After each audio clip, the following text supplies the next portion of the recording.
There's a quiet hum that fills modern life, the soft buzz of convenience.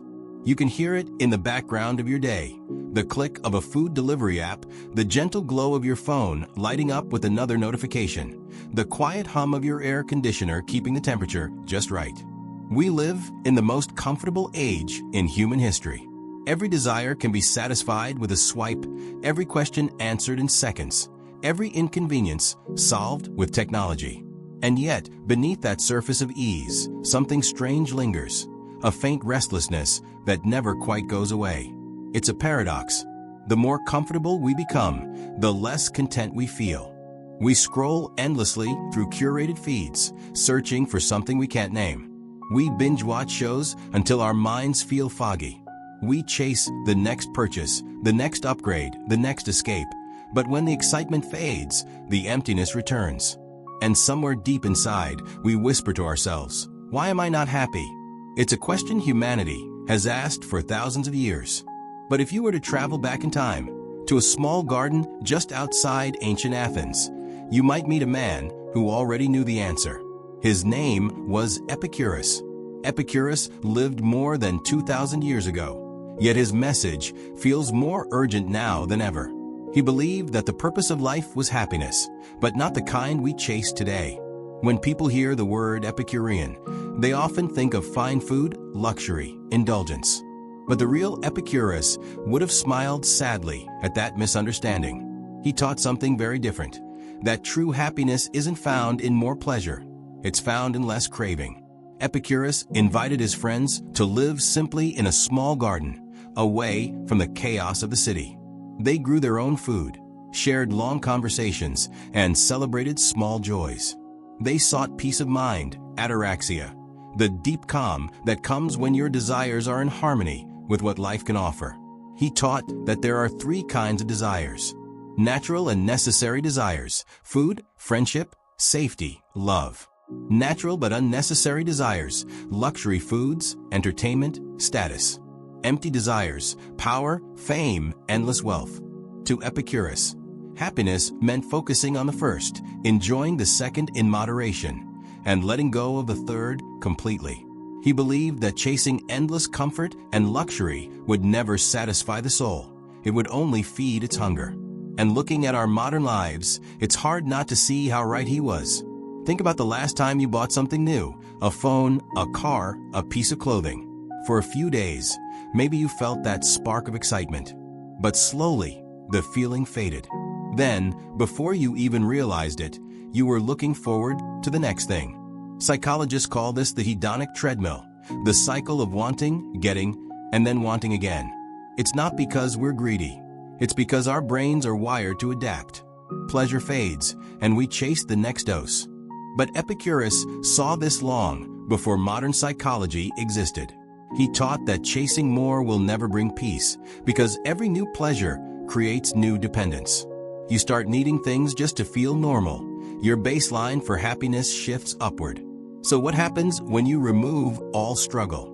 When life becomes one long pursuit of convenience, you end up mistaking comfort for happiness. And the more comfort you get, the less capable you become of true joy. It's not that comfort is bad. It's that we've forgotten how to use it. Imagine this.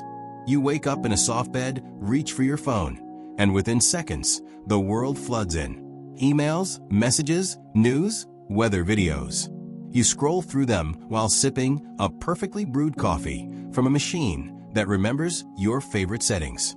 Everything is easy, but nothing feels special. You don't need to walk to the store, cook your food, or even think about what to wear. You can automate, outsource, and optimize everything. Life is efficient, predictable, and strangely empty. That's the paradox of comfort. It removes friction. But friction is often what gives life its meaning. When you struggle through something, learning a skill, building a friendship, growing a plant, that effort creates value. It shapes who you are. Without that, life becomes smooth, but also flat. It's like skating on ice that's too perfect. There's no resistance, no grip, nothing to push against. And without that tension, you can't move forward. We've built a world that promises to make everything easier. But in doing so, we've forgotten that ease isn't the same as fulfillment. Epicurus warned about this centuries ago. He said, "Nothing is enough for the man to whom enough is too little." And maybe that's where we've ended up, always wanting a little more comfort, a little more pleasure, but never quite finding peace. Epicurus believed that the happiest person was the one who could be content with little, not because poverty is noble, but because freedom lies in needing less. Today, we often define freedom as having choices, hundreds of channels, thousands of apps, millions of options. But sometimes real freedom is the opposite. It's not being pulled in 100 directions by desires you never chose. Comfort has become our new cage. We stay inside it because it feels safe, but it slowly dulls our senses, weakens our minds, and narrows our imaginations. We forget the satisfaction that comes from effort, the pride that comes from patience, the joy that comes from simplicity. Epicurus would remind us, happiness isn't found in what you have, it's found in what you no longer need. And maybe, deep down, that's what we're really craving when we scroll, when we buy, when we chase. Not another comfort, but the quiet peace that comes from realizing we already have enough.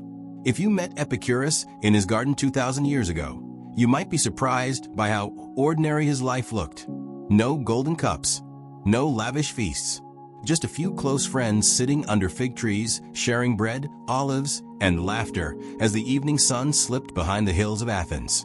For centuries, people have mistaken Epicurus for a prophet of indulgence, a man who taught that life should revolve around pleasure and comfort.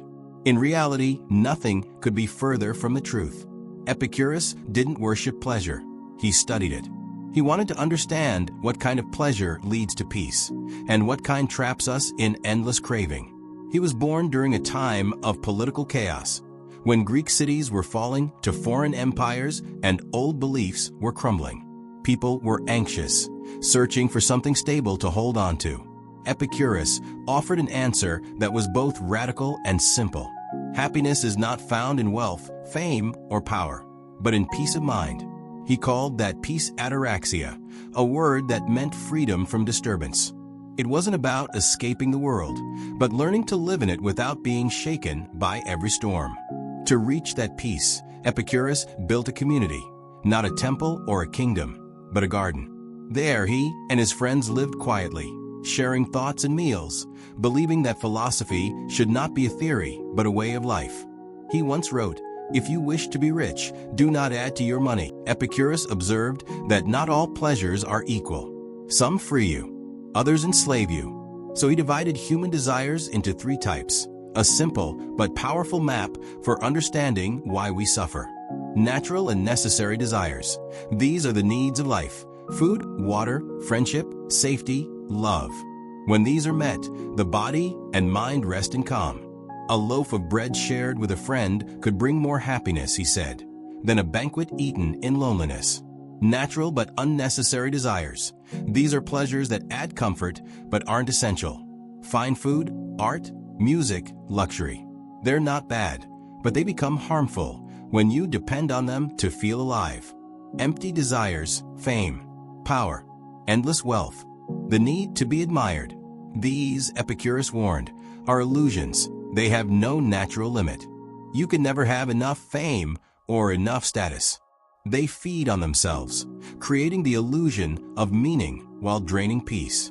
He believed that most human misery comes from confusing these categories. We chase empty desires, thinking they'll bring joy, but they only multiply our worries. We forget that the deepest pleasures, friendship, reflection, gratitude, cost nothing. If Epicurus lived today, he might point to our screens and say, "This is the banquet of empty desires." Likes, follows, status, comparison, pleasures without substance. And yet, when we return to something simple, a real conversation, a walk outside, a quiet moment, our hearts recognize the truth. We don't need more, we need meaning. Epicurus believed that 3 things were essential for a happy life: friendship, freedom, and thought. 1. Friendship. Of all the things which wisdom provides to make life entirely happy, he wrote, the greatest is friendship. In his garden, no one lived alone. The members shared work, meals, and laughter. Friendship wasn't a pastime, it was a philosophy. When you have true friends, you don't need status or possessions to feel safe. You have people who remind you that you belong. 2. Freedom. Epicurus called it autarkia, self-sufficiency. He believed that depending too much on wealth or approval makes you a slave to the world's moods. Freedom doesn't mean isolation. It means being content with what you can control and accepting what you can't. He and his followers grew their own food, not to reject society, but to live free from its fears. 3. Thought. Epicurus saw philosophy not as a subject, but as medicine for the soul.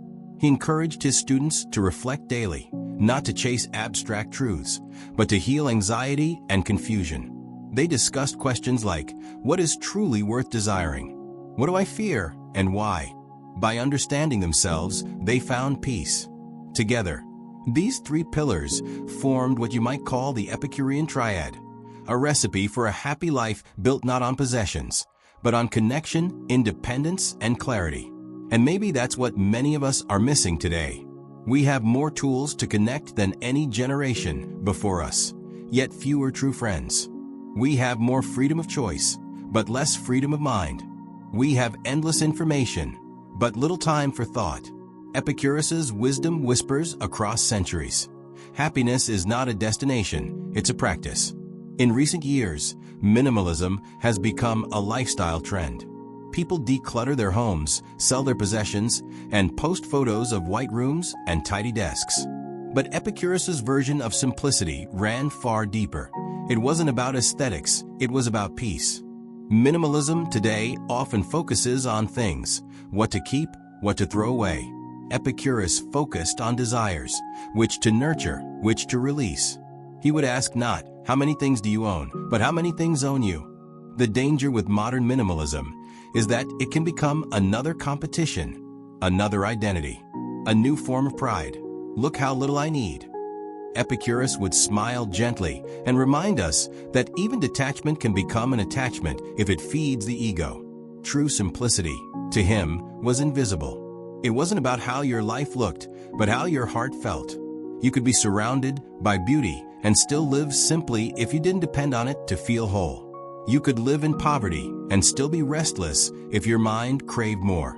Epicurus's simplicity was inward, a clarity that comes when your needs and your nature align. You stop performing happiness and start experiencing it. So while minimalism organizes the house, Epicurean simplicity organizes the soul. Imagine sitting with Epicurus at sunset. He pours a cup of wine, not to escape, but to celebrate. He offers you bread and cheese, smiles, and says, nothing is enough for the man to whom enough is too little. You take a bite, and in that small, ordinary moment, you feel it, the kind of peace that doesn't depend on having more, doing more, or being more. It's the peace of simply being.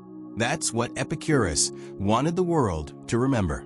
Not that pleasure is bad, but that pleasure without wisdom is empty, and wisdom without joy is cold. Happiness, to him, was balance between desire and contentment, effort and ease. In our world of abundance, his message is almost revolutionary. He teaches that less isn't lack, it's liberation. When we stop chasing what we don't need, we rediscover what we already have.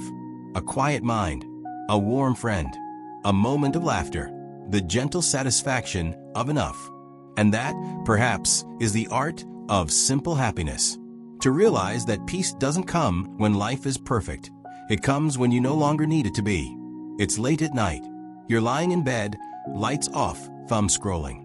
One more video, one more post, one more quick check of something that doesn't matter.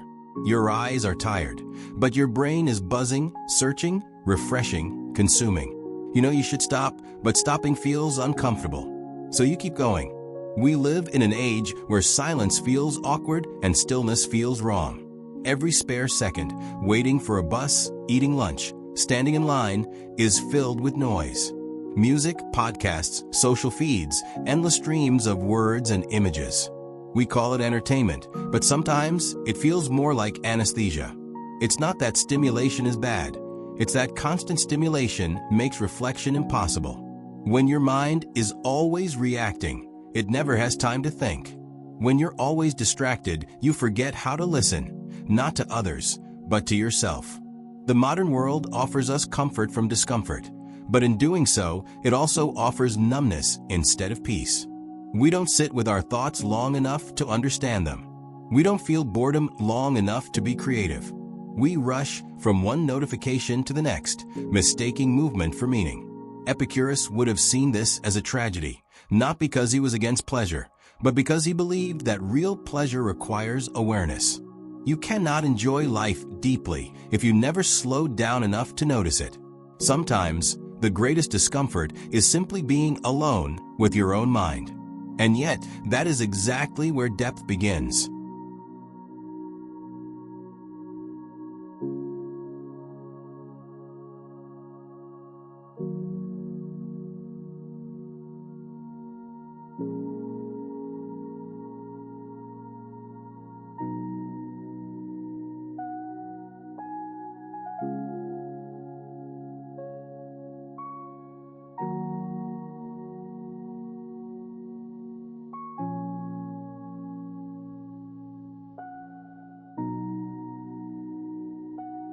Centuries ago, knowledge was rare, something you sought through books, teachers, and contemplation. Today, it's everywhere.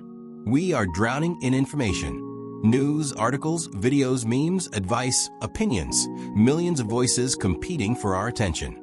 Paradoxically, the more information we have, the less we seem to understand. We scroll through headlines, not ideas. We form opinions in seconds, not through reasoning, but through repetition. Algorithms feed us what we already agree with, and so we live in echo chambers that feel like truth. Critical thinking, once the foundation of wisdom, has become a lost art. To think critically means to pause, to question, to examine both sides. But the modern attention economy doesn't reward slowness. It rewards outrage, simplicity, and speed. The result? Shallow certainty, loud confidence, quiet confusion. Epicurus believed that philosophy was not about having opinions, but about understanding life. He encouraged conversation, not confrontation, reflection, not reaction. He would likely look at our world and ask, when did we start mistaking information for knowledge and noise for wisdom? True understanding doesn't come from consuming more, it comes from thinking more deeply about less. But we live in a world that tells us to scroll, not to stop. And slowly, without noticing, we lose the ability to think for ourselves. Every time your phone lights up, your brain gets a tiny hit of dopamine, the chemical of anticipation. It's not the reward itself that keeps you hooked, it's the hope of one. That's why you keep refreshing, checking, waiting. Tech companies have learned to design for that feeling. They don't just sell products, they sell attention. And attention is sustained by desire. The formula is simple. Make it easy. Make it endless. Make it personal. Social media doesn't care what you love, only that you keep scrolling. It learns what makes you click, what makes you angry, what keeps you watching. Then it gives you more of it, until your curiosity becomes dependency. Epicurus warned about this kind of pleasure centuries ago. He wrote that vain desires, those that never reach satisfaction, cause anxiety and restlessness. Modern algorithms are built on the same principle. Keep people restless. When you mistake stimulation for happiness, you become predictable, a perfect customer, a perfect consumer. And that's what the system rewards. But what's the cost? Our focus, our time, our depth. Epicurus believed the highest pleasure was ataraxia, freedom from disturbance. Today, that would mean freedom from the pull of the algorithm. He might ask us, what if happiness isn't about getting more clicks, but reclaiming your attention from the things that steal it? There was a time when thinking was an act of solitude. Writers, philosophers, and scientists spent hours walking, observing, or sitting in quiet reflection. They didn't rush to share their ideas. They let them grow slowly, shaped by time and doubt. Now, opinions are instant. You read a headline and you're expected to react, to like, share, comment, choose a side. Silence is mistaken for ignorance, and uncertainty is seen as weakness. But thinking for yourself requires both. When you think deeply, you question everything, including your own assumptions. You resist the crowd, not out of pride, but out of curiosity. You learn to live with the discomfort of not knowing, because that's where truth begins. Epicurus practiced this daily. He didn't follow popular beliefs about gods, power, or success. He dared to define happiness on his own terms and invited others to do the same. He showed that independent thinking isn't rebellion for rebellion's sake. It's liberation from fear and conformity. In a world full of opinions, it takes courage to think slowly. It takes strength to say, I don't know. It takes awareness to ask, why do I believe this? Thinking for yourself is not loud, it's quiet. It happens in still moments between the noise. It's less about proving and more about perceiving. Maybe that's what we've lost, not intelligence, but attention. And with it, the depth that makes life meaningful. Imagine this. You put your phone down, walk outside, and sit under a tree. There's no music, no noise, no screen. Just wind, the sound of leaves, and your own thoughts. At first it feels strange, even boring. Then, slowly, something shifts. You start to notice the world again. The smell of the air, the rhythm of your breathing, the small thoughts that rise and fall like waves. That's reflection, the space where the mind breathes. It's where real happiness begins, because it's where you finally meet yourself. Epicurus believed that the goal of life was peace, not excitement, not constant joy, but peace. And peace requires depth. It requires moments of silence, of thought, of stillness, the very things modern life tries to erase. So perhaps the most radical act of our time isn't to consume more information or chase more pleasure. It's to choose depth, to pause before reacting, to think before believing, to seek understanding instead of distraction. Because depth doesn't come from doing more, it comes from doing less with greater awareness. Epicurus might say that in a world addicted to noise, wisdom is the quietest rebellion of all. Imagine a small walled garden just outside ancient Athens. The air is warm, filled with the scent of olive trees and wild thyme. Inside, a handful of friends gather, not to debate or to compete, but to think, to laugh, and to live simply. This was the garden of Epicurus. It wasn't grand or luxurious. There were no marble columns or golden statues, just open air, shade, and conversation. Yet this quiet space became one of the most powerful symbols in the history of philosophy. To Epicurus, the garden was more than a place. It was a metaphor for the mind. A healthy mind, like a garden, must be tended carefully. If left unattended, weeds of fear and desire begin to grow, choking out peace and clarity. But when we nurture our thoughts, watering them with reflection, pruning away unnecessary worries, the mind blossoms with calm and wisdom. Today, our mental gardens are crowded with noise. Every moment, something demands our attention, alerts, opinions, endless comparisons.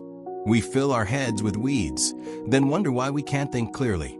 Epicurus would tell us, to reclaim your mind, you must reclaim your garden. Clear the space. Plant seeds of good thought. Let silence be the soil where understanding grows. He believed philosophy wasn't a theory to be memorized. It was a garden to be lived in daily. And in that garden, happiness didn't come from escaping life, but from learning how to live it well.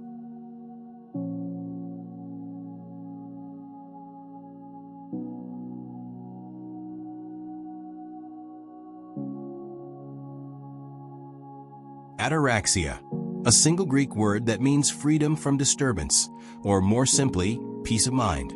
Epicurus didn't imagine peace as something grand or dramatic. He described it as a quiet steadiness, the feeling of being unshaken by life's chaos.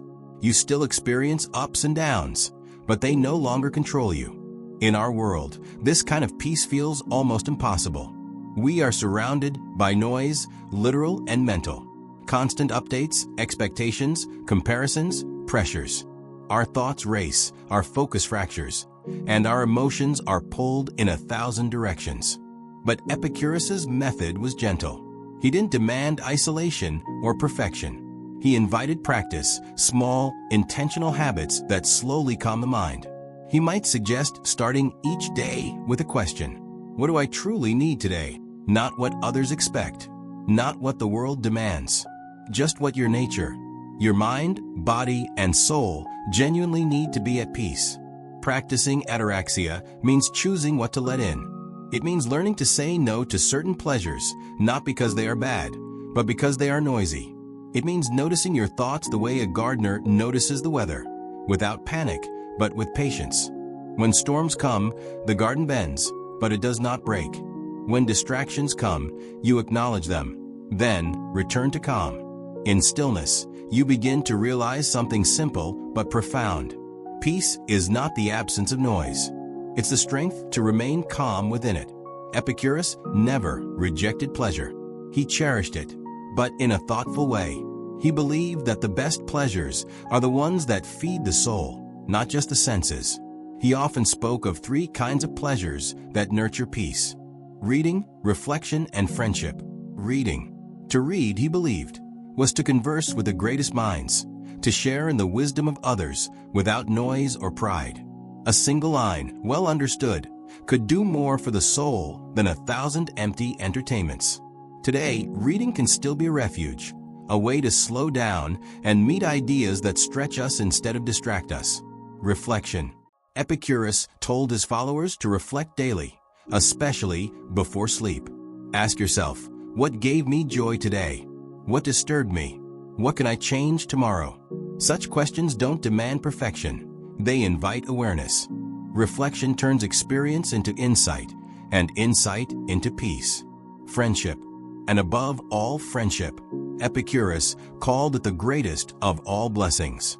He believed that no one could live happily without friends, not acquaintances, but those who share your values and calm your storms. In a world where connection, Epicurus called friendship the greatest gift of life. He believed that to share ideas, laughter, and honesty with others was the most natural form of pleasure. His garden was built on this principle, not of hierarchy, but of companionship. Everyone was equal in the pursuit of truth and peace. But in our digital age, friendship has changed. We are more connected than ever, yet many feel profoundly alone. We share thoughts instantly, but rarely deeply. We converse through screens, but seldom through silence. Epicurus would remind us that friendship is not measured by frequency, but by sincerity. A true friend, he said, is one who helps you live well, who calms your fears, shares your joy, and encourages your growth. So what might an Epicurean friendship look like today? It could be as simple as a weekly walk with someone who makes you think, or a late-night conversation that stretches your mind instead of draining it. It could mean creating digital spaces where ideas are shared without hostility, where listening is valued as much as speaking. Epicurus saw conversation as nourishment for the soul. He would likely say that in a world of constant chatter, what we need are intellectual friendships, relationships grounded not in likes or algorithms, but in curiosity, kindness, and truth. Such friendships don't just make life happier. They make it meaningful. Because when you think together, you grow together. And when you grow together, you find the peace that no comfort can replace. Epicurus's philosophy wasn't about grand gestures. It was about small, daily choices that lead to peace. He knew that the mind, like the body, must be exercised gently but regularly. To live like an Epicurean today doesn't mean retreating from the world. It means living intentionally within it. Here are 3 simple practices that echo his timeless wisdom. 1. The practice of enough. Each day ask yourself, what is enough for me? Enough food, enough comfort, enough success. The moment you define enough, you free yourself from the endless chase for more. 2. The practice of reflection. At the end of the day, pause. Write or think about 3 things: what brought you peace, what disturbed you, and what you're grateful for. This small habit transforms busyness into awareness, the first step toward tranquility.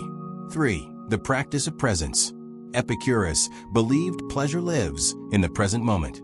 Not in the next goal, not in memory, but in what's happening right now. When you eat, eat. When you rest, rest. When you talk, listen. When you're alone, be fully there. Contentment isn't found by adding things, but by subtracting distraction. Modern life teaches us to chase happiness like a finish line. Epicurus teaches us to slow down long enough to realize it's already here.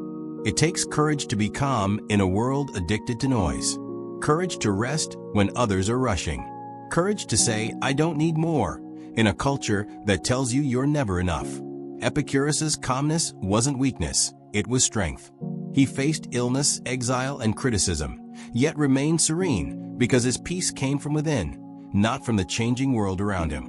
He wrote, "The man who is not content with little will never be content with much." Those words sound simple, but they demand bravery, because to live them means stepping away from the crowd, choosing silence over status, stillness over striving, and wisdom over approval. Calm isn't passive, it's active resistance. It's the ability to hold your center when the world pulls at your edges. It's knowing that true power isn't in control, but in composure.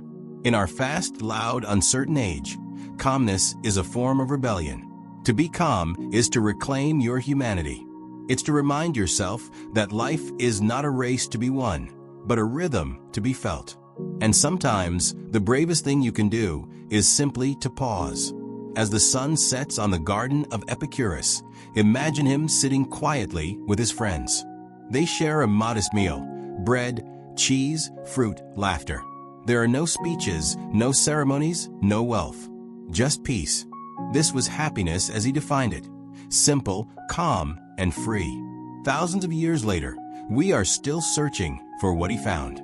We've built taller cities, faster machines, smarter devices. Yet the same question echoes. What does it mean to live well? Maybe the answer hasn't changed at all. To live well is to live simply. To enjoy what is within your reach. To love wisely, think clearly, and want less. To remember that peace is not a gift from the world, it's a skill of the soul.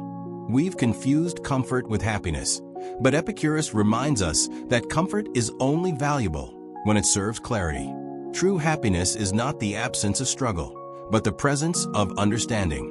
So perhaps the way forward is not to seek a new life, but to live this one more deeply, to reclaim the moments we rush through, to value the people who calm our hearts, to find beauty in the ordinary. Epicurus would smile and say, "Do not spoil what you have by desiring what you have not." And maybe, just maybe, that's the wisdom we need most today. To stop chasing, start noticing, and finally remember the happiness we forgot to seek.